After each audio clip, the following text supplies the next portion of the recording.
오늘은 우리가 마가복음 47번째 시간으로 둘러보시는 예수님이라는 제목으로 같이 말씀을 나누도록 하겠습니다. 마가는 마가복음을 기록하면서 독특한 문학 기법을 사용하는데 그것이 샌드위치 기법입니다. 두 가지 사건이 하나의 사건을 둘러싸고 있는 형태를 띠고 있는 것인데 앞과 뒤가 같은 사건이고 가운데 다른 사건인 것 같은 것을 넣어두어서 본문을 설명하는 거예요. 오늘 본문이 그렇죠. 앞에 부분에 이제 12절부터 14절까지 무화과 나무 이야기가 나오고 그리고 20절 이하부터 또 무화과 나무 이야기가 나옵니다. 그리고 그 사이에 성전을 깨끗하게 하시는 예수님의 사역이 들어가 있는 구조로 되어 있어요. 그래서 이 구조를 통해서 이 세 가지가 같은 이야기를 하고 있다는 것을 설명해 주고 있는 겁니다. 11절에 예수님께서 예루살렘에 입성하셔서 예루살렘 성전을 둘러보셨다 그랬습니다.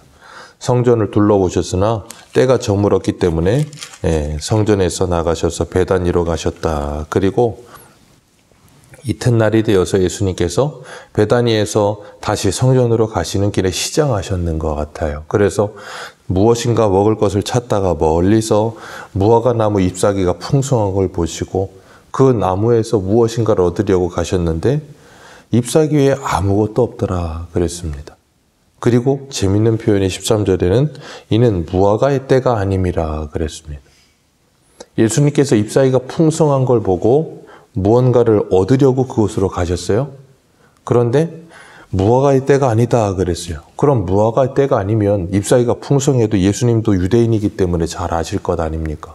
무화과 잎이 풍성해도 이 무화과의 때가 아니면 무화과가 없어야 되는데 예수님께서 뭔가를 얻으려고 거기 가셨다는 거예요. 그리고 무화과의 때가 아닌데 무화과가 없으니 14절 말씀 같이 읽습니다. 시작. 예수께서 나무에게 말씀하여 이르시되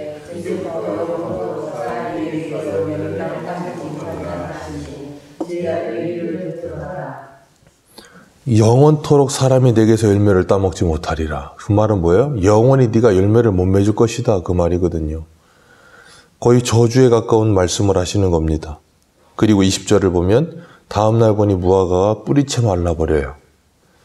아니 무화과의 때가 아니어서 무화과가 안 열렸는데 예수님께서 그걸 보고 영원히 열매를 먹지 못하리라고 무화과가 영원히 말라 죽어버리게 만드셨다는 거예요. 그러면 조금 이해가 되지 않는 것처럼 보이지만 무화과는 이스라엘의 무화과는 한 3번 열린다 그래요. 첫 번째는 3월, 4월에 열리고 그리고 6주 있다가 한 6월쯤 열리고 그리고 8월에서 10월 달 열리고 그렇게 3번 정도 열리는데 첫 번째 이 무화과가 열릴 때가 3월, 4월 그러니까 유대인들의 6월절 절기쯤 돼서 무화과 열매가 열려요. 그런데 그건 무화과 열매도 거의 굉장히 좀 상품성이 없고 굉장히 자그마한 열매가 열린다 그래요. 그래서 그것을 파게라고 하는데 그것은 별 쓸모가 없어요. 그래서 주인들이 그걸 다 일일이 다 따줘야 된다 그럽니다. 그걸 따서 없애버려야 그 다음 6월 달에서 8월 달, 10월 달까지 열리는 열매가 있는데 그걸 테헤나라고 불러서 우리가 흔히 생각하는 무화과 열매가 바로 그런 거예요. 그때 열리는 거예요. 그 전에 열리는 파게는 쓸모가 없기 때문에 주인들이 그걸 다 따줘야 되는데 얼마나 손이 많이 가겠어요. 근데 3월, 4월쯤이기 때문에 그때가 언제냐면 이스라엘 백성들이 가을 추수 끝나서 그것을 가지고 음식을 먹기 시작해서 이 겨울 지나고 봄쯤 되면 유대인들의 보릿고개쯤 된다 그래요. 그러니까 좀 돈이 있는 사람들은 아직까지 먹고 살 게 있지만 돈이 없는 극빈한 사람들은 먹을 게 없어요. 근데 그때 딱 이 파게가 열려서 먹을 거 없는 사람들이 그걸 양식 삼아서 먹었었다 그래요. 그러니까 예수님이 지금 이 13절에 말씀하고 있는 무화과의 때가 아니라는 그때는 테헤나가 열릴 때가 아니라는 거예요. 그때는 지금 파게는 열려 있어야 되는데 예수님께서 열매를 찾는 그 파게의 열매를 찾는데 그게 없더라는 거예요. 그래서 예수님께서 지금 이 말씀을 하시는 거예요. 무화과의 때가 아니라 했던 게 그것이었고 예수님이 저주하셨던 이유는 테헤나를 원한 게 아니고 파게라도 원했는데 파게도 없는 이 무화과 나무 열매를 보면서 무섭게 저주하신 겁니다. 그리고 그 사이에 이제 성전을 깨끗하게 하신 사건이 들어가요. 그러니까 지금 예수님께서 이 무화과 나무를 보시면서 뭘 지금 빗대어서 말씀하시는 거냐면 당시 이스라엘의 예루살렘 성전 안에 있는 사람들의 모습을 빗대어서 말씀하고 계시는 거예요. 예루살렘은 1년에 3차례 하나님께서 정한 절기에 사람들이 모여서 3대 절기를 지키는데 이 6월절쯤 되면 예루살렘에 보통 거주하는 사람이 30만 명이라고 하면 그의 거의 4배에 달하는 100만 명이 넘는 인파가 몰린다 그래요. 요번에도 어디에요? 이슬람의 요즘 성지순례 시즌이어가지고 거기에 사람들이 몰렸는데 온도가 50도 올라가서 열사병 때문에 죽은 사람이 1,400명이 넘는다 그러잖아요. 이 이슬람 사람들도 자기들의 절기를 지키겠다고 모이는 게 그렇단 말이에요. 그런 것처럼 예루살렘도 작은 동네에 원래 한 30만 명 사는 사람들이 있는데 거의 4배가 몰리니까 엄청나게 사람이 많은 거예요. 그렇게 많은 상태가 바로 무화과 잎이 풍성한 상태에 빗대인 거예요. 그런데 그렇게 풍성해 보이는데 거기에 뭐가 없어요? 태해나를 원한 것도 아니고 파괴 정도라도 원했는데 그것도 없는 상태라는 거예요. 이게 구약성경에 성취되는 모습이거든요. 우리 구약성경 미가서 7장을 한 군데 보겠습니다. 미가서 7장입니다.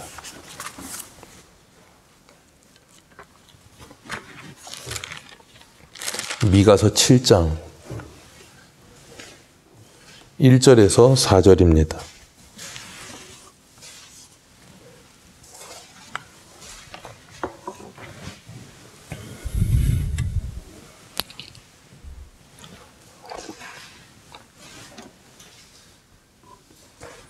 미가서 7장 1절에서 4절 같이 읽겠습니다. 시작. 재앙이로다 나여 나는 여름 과일을 딴 후와 포도를 거둔 후 같아서 먹을 포도송이가 없으며 내 마음에 사모하는 처음 익은 무화과가 없도다. 경건한 자가 세상에 끊어졌고 정직한 자가 사람들 가운데 없도다. 무리가 다 피를 흘리려고 매복하며 각기 그물로 형제를 잡으려 하고 두 손으로 악을 부지런히 행하는도다. 그 지도자와 재판관은 뇌물을 구하며 권세자는 자기의 마음의 욕심을 말하며 그들이 서로 결합하니 그들의 가장 선한 자라도 가시 같고 가장 정직한 자라도 찔레 울타리보다 더하도다. 그들의 파수꾼들의 날 곧 그들 가운데 형별의 날이 임하였으니 이제는 그들이 요란하리로다. 아멘. 지금 하나님께서 미가 선지자를 통해 이스라엘의 부패함에 대해서 설명하시면서 뭐라 그러냐면 1절 말씀에 포도를 거둔 후 같아서 먹을 포도송이가 없으며 그랬어요. 그 당시 아까 설명드린 보릿고개의 상태가 된 거예요. 그래서 내 마음에 사모하는 처음 무화과가 없도다. 먹을 것이 없어요. 그래서 그 파괴라도 원했는데 그게 없더라는 거예요. 그 상태가 바로 2절에서 4절인 거예요. 이스라엘의 영적인 상태, 경건한 자와 정직한 자가 없도다. 가장 선한 자도 가시 같고 가장 정직한 자도 찔레 울타리 같도다. 그러니 뭐예요? 가장 선하고 가장 착하다고 생각하는 이스라엘 사람도 전부 사람을 괴롭게 하고 찌르고 고통스럽게 하는 사람밖에 없는 거예요. 두 손으로 악을 부지런히 행하고 지도자와 재판관은 뇌물을 구하고 권세자는 자기의 마음의 욕심을 말하며 그것이 서로 결합하여 있도다. 이런 상태가 지금 미가 선지자 당시의 예루살렘의 상태였던 거예요. 그리고 이런 상태가 예수님 당시의 예루살렘의 상태라는 거예요. 그것을 예수님께서 빗대어서 오늘 무화과 나무의 열매를 가지고 말씀하고 계시는 거예요. 그러니까 이것은 무화과 나무를 예수님께서 지칭하는 것이 아니라 곧 누구에 대해서 말씀하시는 거예요? 예루살렘과 그곳에 모이는 사람들과 종교 지도자들을 통하여 예수님께서 지금 말씀하고 그들을 저주하고 계시는 거예요. 수많은 인파가 몰려들어서 인산인해를 이루고 있는 예루살렘. 그런데 거기에는 아무런 주님이 원하시는 열매가 없는 거예요. 온갖 불의와 악행과 죄악만이 가득한 거예요. 그래서 15절 말씀 같이 읽습니다. 시작. 그들이 예루살렘에 들어가니라 예수께서 성전에 들어가서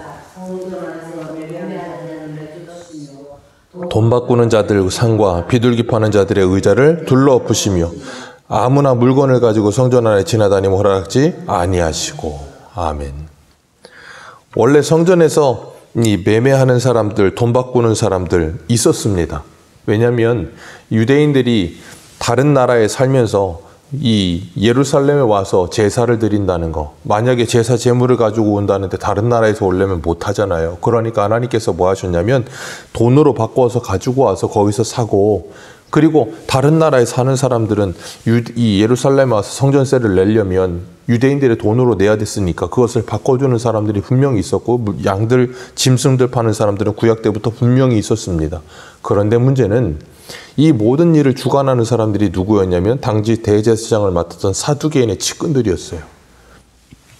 사두개인의 최측근들이 이 일을 맡아서 뭐 했는가 하면 유대의 돈으로 환전을 해주면서 거기에다가 엄청난 고리를 붙여가지고 환전을 해주기 시작한 거예요. 그리고 말라기 1장에 나오는 것처럼 성전에서 제사 드릴 짐승을 파는데 저는 것, 눈먼 것, 병든 것을 갖다가 거의 지금 당장 죽어도 아무 무방한 짐승들을 갖다가 엄청난 돈으로 파는 거예요. 그리고 그런 짐승들, 거기서 파는 짐승이 아니면 아무리 좋은 짐승을 가지고 와도 받아주질 않는 거예요. 그러니까 다 거기서 짐승을 사야 되는데 그걸 거기서 사면 이 종교 지도자들, 사두개인들이 엄청난 폭리를 거두는 거예요. 그러니까 이 사람들은 하나님의 성전에서 제사 드리고 예배 드리고 하나님을 만날 그곳에서 뭐예요? 돈벌이 하는 사람들이었던 거예요. 그러니까 예수님께서 뭐라 그러세요? 17절 같이 읽습니다. 시작. 이에 가르쳐 이르시되 기록된 바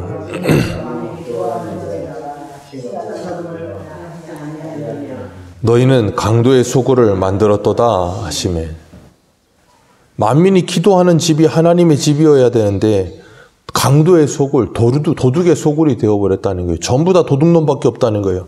거기에서 앉아가지고 사람들, 엄청난 사람들이 몰리면 그 사람들 하나하나 돈벌이 수단으로 생각해서 돈 빼먹는 종교 지도자들, 그리고 거기에 달려들어서 거기에서 하나님께 제사 드린다고 하면서 자신들의 소원과 욕심을 이루기 위해서 어떻게든 더 그 많은 것을 들여서 자신의 소원을 이루어 보겠다고 찾아오는 수많은 사람들, 거기에 있는 사람이나 찾아오는 사람이나 전부 다 뭐밖에 없어요? 도둑놈밖에 없는 거예요. 하나님의 이름을 빌어서 자신의 욕심을 채우겠다고 하는 미가서 7장에 나오는 그런 도둑놈들밖에 없는 거예요. 그러니 주님께서 무화과 열매, 그 파괴 열매를 찾으나 그것도 없는 상태, 태나를 원하는 게 아니라 파괴 정도라도 원하는데 그것도 없는 상태에 있는 거예요. 그래서 주님께서 내 아버지의 집은 만민이 기도하는 집이라, 이게 이사야 56장의 말씀이거든요. 그리고 너희가 강도의 소굴을 만들었다. 이건 예레미야 7장에 나온 말씀이에요. 그 두 말씀을 예수님께서 연결하여 지금 한 절에서 말씀하신 거예요. 우리가 수요일 날 예레미야를 하고 있으니까 예레미야 7장 3절 한 군데 한번 보겠습니다. 예레미야 7장 3절입니다.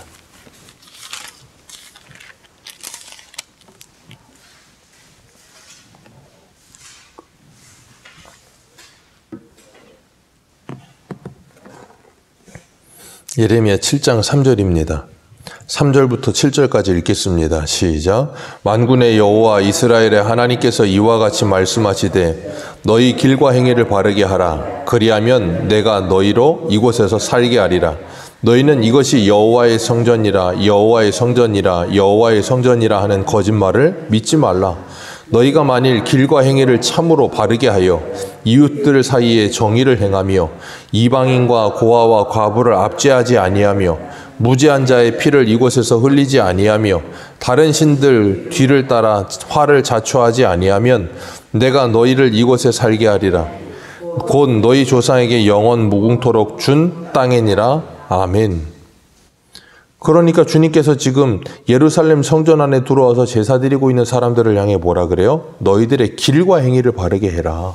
여기 들어와서 제사 지내는 것으로 만족하지 말고 길과 행위, 6절에는 이방인과 고아와 과부를 압제하지 말라. 쉽게 말하면 뭐예요? 너희들의 삶과 생활을 바꾸라는 거예요. 그래서 9절에 너희가 도둑질하며 살인하며 간음하며 거짓 맹세하며 바알에게 분향하며 너희가 알지도 못하는 다른 신들을 따르면서 이 집에 들어와서 내 앞에 서서 말하기를 우리가 구원을 얻었나이다 하느냐. 이는 이 모든 가증한 일을 행하려 함이니라. 그러면서 11절에 주님께서 그 말씀하신 거예요. 내 이름으로 일컬음을 받는 이 집이 너희 눈에는 도둑의 소굴로 보이느냐. 보라, 나 곧 내가 그것을 보았노라. 여호와의 말씀이니라. 그러니까 성전 안에 들어와서는 하나님께 예배드린다고 말을 하고 나는 구원받았다라고 말을 하고 밖에 나가서는 온갖 죄를 다 짓는 거예요. 거짓말하고 살인하고 거짓 맹세하고 도둑질하고 바알에게 분향하고 객과 고아와 과부를 압제하고 있고 세상 사람보다도 더 욕심이 많고 더 죄악된 삶을 살고 그러면서 성전 안에 들어와서 나는 구원받았다고 말하고 그게 뭐라고요? 잎은 무성하나 열매는 하나도 없는 무화과나무의 모습이라고요. 잎은 무성해서 종교적인 행위는 많아가지고 누가 봐도 풍성한 것 같아요. 누가 봐도 커다란 교회인 것 같고 누가 봐도 찬란한 교회인 것 같고 누가 봐도 예배 생활을 훌륭하게 하는 사람인 것 같아요. 그런데 그 속에 알맹이를 보면 아무것도 없는 거예요. 하나님이 찾으시는 것은 그 알맹이인데 그 알맹이가 없는 거예요. 그래서 요한복음 5장에 주님 그랬잖아요. 하나님께 신령과 진정으로 예배하는 때가 오나니 곧 주님께서 그런 자들을 찾으시느니라. 다른 누가 아니라 하나님을 찾는 사람들. 그래서 아모스서 5장에도 그러잖아요. 너희는 베델로 가지 말고 길갈로 가지 말고 부엘세바로도 가지 말고 하나님을 찾아라. 그러면 너희들이 살 것이다. 근데 길갈과 베델과 부엘세바로는 가는데 하나님을 찾지는 않는 거예요. 그걸 이사야 1장에서는 그러시잖아요. 누가 너희들어 내 성전의 마당에 뜰만 밟으라고 하더냐. 그래서 말라기 1장에는 뭐라 그래요? 차라리 그냥 이 성전의 문을 닫아버렸으면 좋겠다라고 말씀을 하시는 거예요. 그게 지금 풍성한 잎은 있으나 아무런 열매가 없는 무화과의 상태. 그래서 주님께서 그 무화과를 뭐 하신다고요? 저주하시는 거예요. 그리고 성전에 들어가셔서 성전의 기능을 하지 못하고 있는 그 성전을 다 들러 엎어버리신 거예요. 성전의 기능은 뭔데요? 하나님을 만나는 곳이요. 하나님을 예배하는 곳이요. 다른 이유 없어요. 성전에 필요한 이유. 성전이 필요한 이유는 그거 하나밖에 없습니다. 하나님을 만나면 되는 거예요. 어떻게 하든지 하나님을 예배하면서 신령과 진정으로 하나님을 만나기만 하면 되는 거예요. 근데 그 기능을 하지 못하는 거예요. 모든 것은 완벽하게 갖추어졌는데 은혜가 없는 거예요.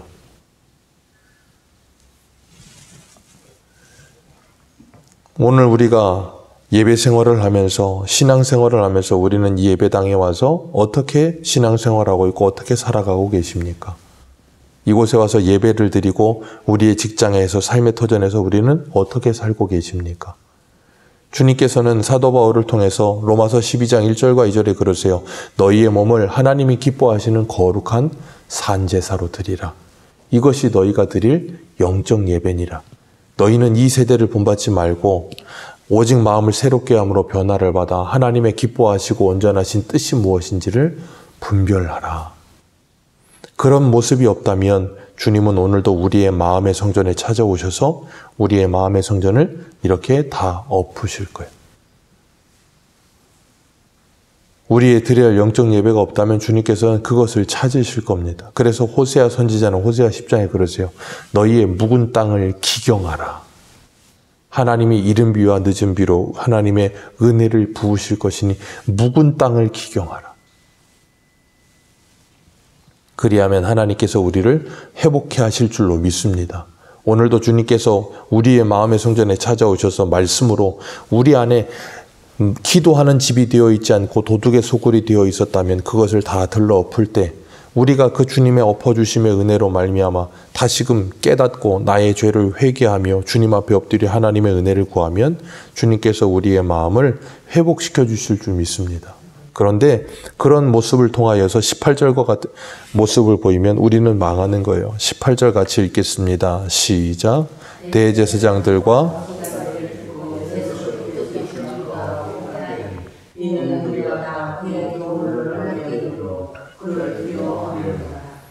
그들이 왜 예수를 죽이려고 합니까? 이유는 하나입니다. 자기들의 돈벌이를 망가뜨리고 자기들의 돈벌이를 망가뜨리고 자기들이 만들어 놓은 모든 시스템을 예수님께서 들러 엎어버린 거예요.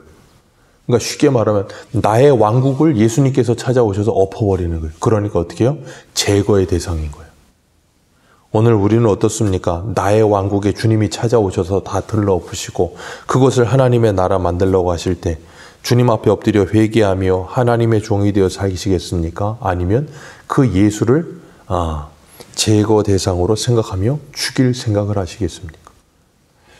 오늘도 우리가 주의 말씀으로 말미암아 다시금 돌이켜져서 우리의 마음의 성전이 도둑의 소굴이었다면 기도의 집이 되시고 정말 하나님을 예배하는 집이 되어서 우리가 가는 그곳이 어디든 그곳에서 하나님께 예배하며 영광 돌리며 우리를 만나는 모든 사람들이 하나님의 복을 받게 되는 놀라운 성전의 기능을 하는 저와 여러분들 되시기를 주님의 이름으로 축복합니다. 기도하겠습니다.